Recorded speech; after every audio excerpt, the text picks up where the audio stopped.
Rachel said that's peaceful sounding. Isn't it?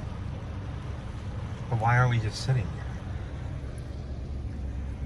I don't know. Carl came the way. I don't know why I came this way again. He forgot, man. Yesterday we came this way and it was construction, but then the construction turned into an accident. And being a detectives that we are, we came this way yesterday back and we seen where the accident was in the road.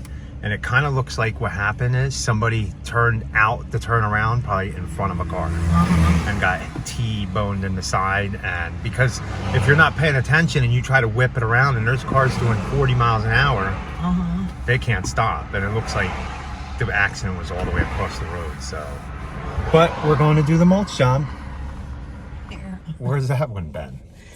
Mello sleeping with it or something? No, it was in my purse. Listen. That was a warning of owning a Great Pyrenees. So. Oh yeah, Paige has a video up on that. Yeah. Owning a Great Pyrenees. Yeah. I think the downfalls of it. Or why you shouldn't own a Great Pyrenees. I mean, we love Mello, yes. And we wouldn't change. We have dealt with Huskies in our lifetime. Before Carl and I had kids, our babies were our Huskies. Yeah, we had a couple of them. Yeah, we had a boy, a girl. Sienna, Dora, and Cujo. Right? Yeah, well, we had Sienna. Well, first we got Cujo when we first bought our house. We were like babies ourselves. Yes. 19 years old. And sorry. It's okay. So we got Cujo at 19, and then I think not even a year later, we ended up getting Sienna. And they were both AKC registered. So we did end up mating them the one time. And this was no bad comments. This was back when, we didn't know. Way back then. Oh, man, that was 20 years ago. Yeah. So now we're definitely advocates of adopting and not shopping because, there's so many animals out there that need homes. Yeah, now Mello we bought from a working farm. And if we get Pyrenees again, which we will after Mello passes, we will go to a working farm again and get them because that's what we're going to... Yeah. I really enjoyed, it was a good experience being able to meet the mom and dad. Something like what we did years and years and years ago. We had the mom and dad. They were AKC registered. We vetted heavily who we were going to sell to, and we stayed in contact. So we enjoyed going to somebody where we could meet the mom and dad, and we had the choice of puppy. And we enjoyed getting Mello that way. Now, obviously, Jovial was adopted from totally different dog. Yeah, Kentucky. When we went to Kentucky at the Turf Mutt for the GIE. Not this one because I didn't have one because of the pandemic. The one before last 2019. And she was adopted. Now, I think that the mom was a stray, and I think that Jovi might have food issues. Like she's always trying to get the food. We've got slow bowls to feed her. Anytime Mello's food's out, she tries to dart for it. So it's made Mello a little bit more aggressive towards her when she goes for his food, but it's his food. Yeah. So I don't know. I don't know what it is. Maybe she just for the first couple weeks they didn't have enough food.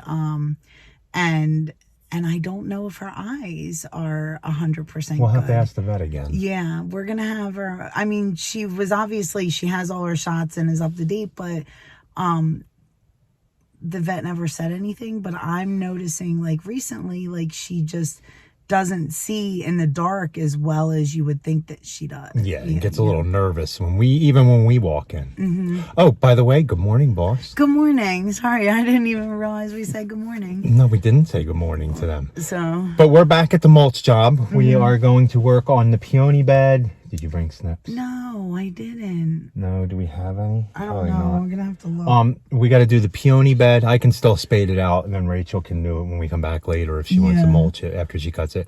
And then there's the beds around the side of the house, and then there's 2 beds back there we're gonna do. That this load might get all that. If not, we're gonna go back and get another one, but we have to be back there by 2 to get another load.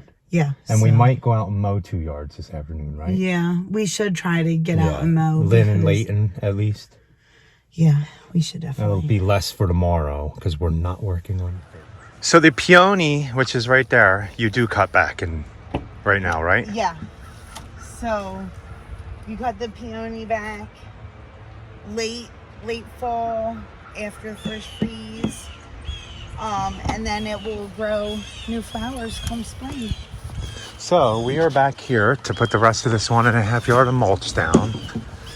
And I got to take it up this hill, which is kicks my butt. I'm going to respade this bed here and work around on them beds there. And Rachel's going to work on spreading this mulch right here that we put all down here. She doesn't go behind the bushes. She likes me to go back to her. So let's get working on this.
I'm a good editor.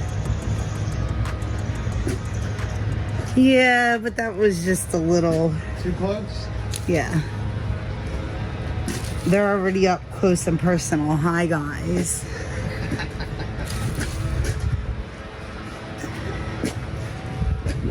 But at least now they can see my smiling face. Even though you're cold, I'm kind of hot there. I took my hat off already. See, what the boss didn't tell you is next week when we wake up, it's going to be 19 degrees. Carl likes to overdump. Blaming me. Is overdumping better than underdumping? Probably not, to be honest with you. Overdumping, if it's too much around the plant base of the plantings, mine too is the best that we've found in breakdown process. Yes, and it actually looks the nicest. Yeah. You can't use it on steep hills. There's not grass in these beds. You guys see those edges? We're not taking all the dirt. I know No. it's a pain in the butt to sit here and break it down, but there's no reason to take extra dirt. And if you price it right, the extra time to do this should be worth it. Well, and not only that, again, if you take the time to prep properly in the first place, like getting all those weeds out, then any weeds that will come are 99% airborne, so they'll be on top of our 3-inch layer of mulch and super easy to get out.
nice.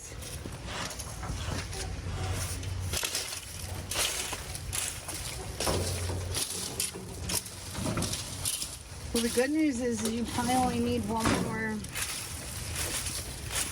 one more scoop here, right? Okay. I'll need 2 more scoops. Probably 2 more. So, okay, I'm going to give you guys a little lesson today.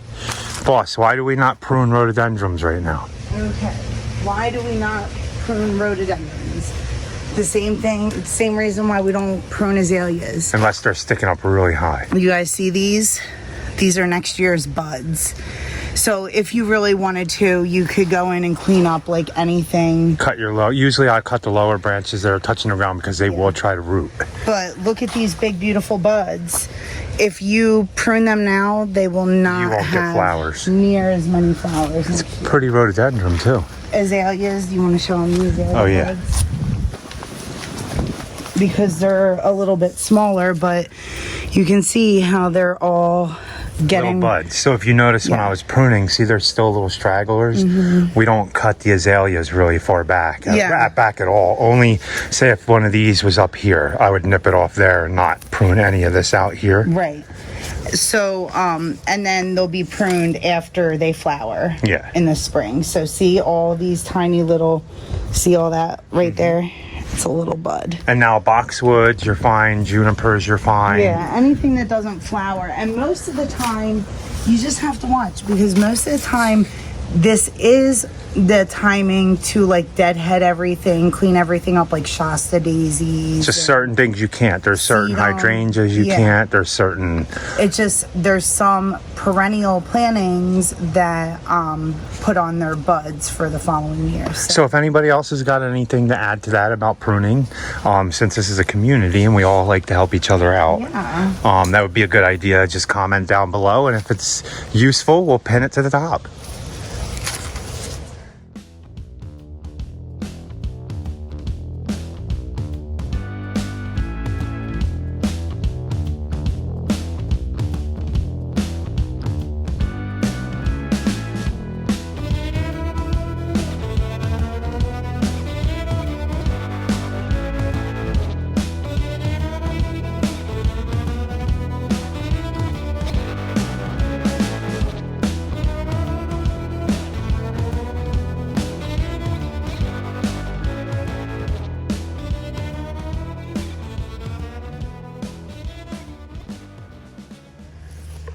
What's that, boss? See, I can't reach the back of the...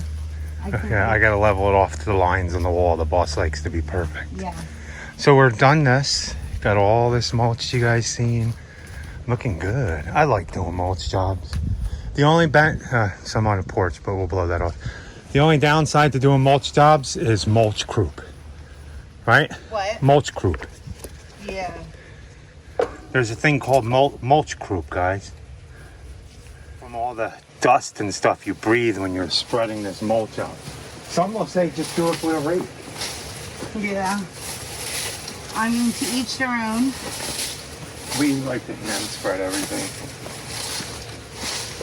There might be a time in life where I can't, but yeah, you did that. Then my kids can. Spread everything. Hopefully your kids can. Oh, I think I almost hit you with a shovel. Where's that little nifty mulch shovel we have? Mulch shovel. Instead of a flat shovel. I don't know. Did that break? I think it's at the house hanging out with my spade shovel. They gave up for They're done working. my spade shovel and my mulch shovel are on winter break. Without us? Without us.